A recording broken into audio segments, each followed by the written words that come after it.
No, it's amazing to be able to have such discussions here, and I'll have the pleasure to have one more today here on the stage for you with our next stream, which is the money and payment stream.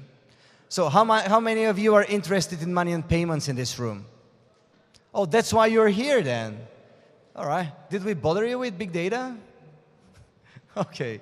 So we're having some amazing speakers, all of them in a way quite totally different, representing different approach towards the topics that we are going to be challenging. We have the traditional players, if we say traditional for PayPal already, it's obviously traditional, revolutionizing this industry totally. We have the founder of Seamless here on the stage, revolutionizing the mobile payments. And we have another participant totally dealing with the new crypto and digital currencies. So we are having a bunch of great points of views, giving you opportunity to make up your mind. And I will be expecting a lot of tweets around it, because then I have a discussion panel with these people, and I would love to know what you want to know. So please shoot your tweets with hashtag Webit. I will know that it comes, and put money there, so I will know that it comes for this stream. Thank you very much. And now, please announce the first speakers. Anyone still being skeptical about Bitcoin? The next speaker is leading the most popular cryptocurrency wallet with 2 million users, 200 million page views per month, and transacted over $3 billion US. Previously living, studying, and working in the US, Europe, MENA, East Africa, and Asia, today he is speaking at the stage of the Global Webit Conference. Please welcome President and co-founder of Blockchain, Peter Smith.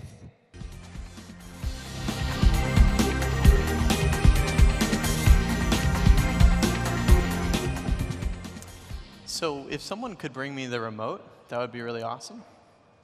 Anyway, my name's Peter. I work at Blockchain, which is one of the leading companies in the cryptocurrency space. By most metrics, we're also one of the largest. So quick question to start things off. Who here has a Bitcoin wallet? Just raise your hand. Okay, this is an unusual audience for me. Who has heard of Bitcoin? Raise your hand. Okay, who feels like they understand Bitcoin? All right, sweet. All right, so one of you that raised your hand, if you could just get up and start explaining Bitcoin. All right, no, so that just leaves me. So, you know, people often ask, like, what is Bitcoin? What are we really talking about here? At the end of the day, Bitcoin is really simple. It's just a way to transfer value between yourself and another person without an intermediary. So the easiest way to understand this is to look at how we transfer value currently. So currently, if I want to send my friend John some money, I log into my Bank of America app or my Barclays app, and then I input his details and I send them the money. And he sees that money in his app, so maybe his Bank of America account online or in person or on his statement, however. But we both have to rely on Bank of America to know that that transaction took place. Effectively, we have no way to actually view that transaction or be sure that the transaction even occurred. And so we're trusting Bank of America or Barclays or whoever else, which means at the end of the day, we're reliant on that company to transfer value between each other. Bitcoin kind of takes away all of that. And so what it does at its very base level is enables me to transfer something of value to you directly and to prove that I've done it. So it has a lot of applications. One of the most obvious is value transfer. So this is transferring money between people or some representation of money. But it also has the ability to transfer proof of ownership, so things like title or transactional details. So there's a lot of applications. We're one of the oldest Bitcoin companies. So we were founded in 2011. So we initially looked at, nope, nothing. Could I have my first slide? Oh, sweet.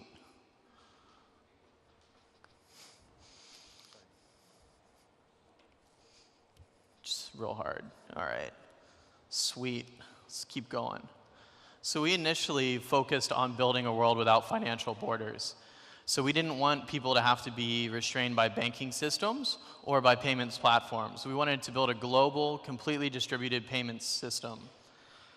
We wanted you to be able to send value from here to here instantly. So at the end of the day, we just wanted to create this platform with no barriers to entry, where people could instantly sign up, they could instantly send money across the world, they could send value across the world without any geographic restrictions. So this is kind of a history of the company. You'll see we started in November 2011. We released an API tool set, mobile in 2012. Then in 2013, we hit 1 million users. 2013 was kind of the big year for Bitcoin. It's when most Bitcoin companies were started. Launched a merchant process then, acquired Bitcoin.com. And then in July, we actually surpassed 2 million users, which was a big thing for the industry. It was the first time any company in the Bitcoin industry had acquired 2 million consumer users. Now we're at about 2.3 million users, and we're adding about 60,000 a week. Some key metrics about the business. We've got, I guess this is kind of old, so we've done 2.2 million users, which is up to 2.3 now. We've transacted about $26 billion across our platform, all time. And then we're doing about 900,000 transactions a month. In terms of payments volume, we're doing about 2 billion in volume a month, which just for some comparison's sake is more than like a lot of payments companies that you see in the market today. So like most payment startups, this is including companies that are very big in the Valley, do far, far south of 2 billion a month. So we're doing quite a lot of volume. Just to give you kind of a perspective on that volume, this is a chart of PayPal's first 4 years and a chart of our first 4 years. The reason I put this chart in here, other than it makes our particular company look cool, is that it kind of highlights a bigger point, which is the value of an open source decentralized platform. PayPal is completely dependent, closed source. When you use PayPal, you have to trust PayPal. You have to abide by PayPal's rules, and it's actually pretty difficult to integrate with PayPal. This is why companies like Braintree, Square, Stripe have all had tremendous success. And PayPal's responded to that in a variety of ways, one of which is buying Braintree. But their core problem is that in a world that's increasingly moving open source, when you think about Mozilla, Android, they're still completely closed. When you build an open platform that anyone can participate in, you're able to build a much bigger platform much, much more rapidly. And this slide basically illustrates that very nicely. This is a little bit of our product map. We have the blockchain wallet, which is the consumer product, which we're very proud of. After the conference, if anyone would like to set up a wallet, come see me. I'll give you a card. You can set up a free Bitcoin wallet, and we'll even put your first very nominal amount of Bitcoin in it for you. A very nominal amount of Bitcoin. We've also got blockchain.info, which is a search engine that most of the industry relies on to look at transactions and look at transaction data. And then we have developer APIs. We've got about 1,000 enterprise users of our APIs, and then we have thousands and thousands of developers who are working on new apps pinging our APIs daily. So when people come into the Bitcoin space and they want to build an easy way for merchants to accept Bitcoin, or they want to build a social-oriented app, or really anything, they usually come to us and use our APIs to build that. So we essentially make it really easy for developers to interact with the core Bitcoin protocol. This is one of my favorite Bitcoin users. He is a guy who runs a small cafe called Divino Deli. He's holding our merchant app there in his hand. And it's a really small deli. They had a lot of problems with their merchant processing software. It was really expensive. It was cutting into their margin. They started using Bitcoin. And one of the kind of benefits to accepting Bitcoin is people are usually really excited and passionate about it. So this guy is doing now a huge percentage of his sales in Bitcoin. And they also just make really delicious food. So if you're ever in Bristol, you should definitely go.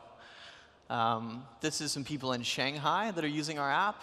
Once again, it's another cafe. One of the interesting things here to think about is that you've got this cafe owner in Bristol and you have this cafe owner in Shanghai. And these two people with Bitcoin could instantly transfer value to each other for basically no fee. Which, if you think about any other payment method that would enable them to transfer value from Bristol to Shanghai, it's going to be incredibly expensive and incredibly slow. And so in the world of payments, Bitcoin is really exciting because of the speed and sort of the network efficiency that it can enable. Industry challenges, which I'm not sure we can cover in 2 minutes. Maybe. So we've got 3 key challenges in our industry right now. The first is regulatory. As with any new technology, Uber, Google, Airbnb, your product comes into conflict with a lot of existing regulatory regimes. And so one of the key things that the industry is working through right now, and one of the key things you should know if you're doing anything with Bitcoin, is that there will be some regulatory friction. The second thing that we're struggling with right now is adoption. So as an industry, we've gotten to the point where we've captured most very technical users in the world, and now we're trying to capture sort of consumer users. These are like true, sort of mom and pop consumers. And explaining Bitcoin's value proposition to those people and then making it easy for them to use Bitcoin is challenging. One of the things that we've done is completely retooled our software. So over the last couple months, we've basically been relaunching every single one of our core consumer products into something that's a much better user experience, into something that consumers can understand. And it's one reason that our growth has basically jumped up a multiple. But it's really challenging to do. As someone who's sort of been involved in the industry for many years and been trying to build consumer software for Bitcoin for the last year pretty intensely, it's definitely a key challenge in the industry that we have to solve for. And then the third one is consumer protection. One of the sort of advantages of Bitcoin is that once you transfer money, you can never recall it. So there's no chargebacks, which is a key cost efficiency of Bitcoin. But it also creates a big security problem, which is that if someone hacks in to a wallet, they can transfer those funds out and they're irrecoverable. The industry made some choices early on, including at Mt. Gox, to centralize stores of Bitcoin. So that basically this is whenever you're operating like a Bitcoin banking service where you're basically aggregating your users' funds. And because of that, we've seen a lot of incidences of mass security breaches. People do this, and it results in poor risk management, some risk scaling problems. The sort of key is to build a wallet-by-wallet infrastructure so that you don't have to rely on a central store or bank of Bitcoins, which is what we've done. The problem is it's really difficult to do that and to make that software really easy to use for consumers. And maybe we'll get into this a bit more in the discussion panel, but that's kind of a quick introduction to Bitcoin and blockchain. Looks like I'm out of time. Thank you.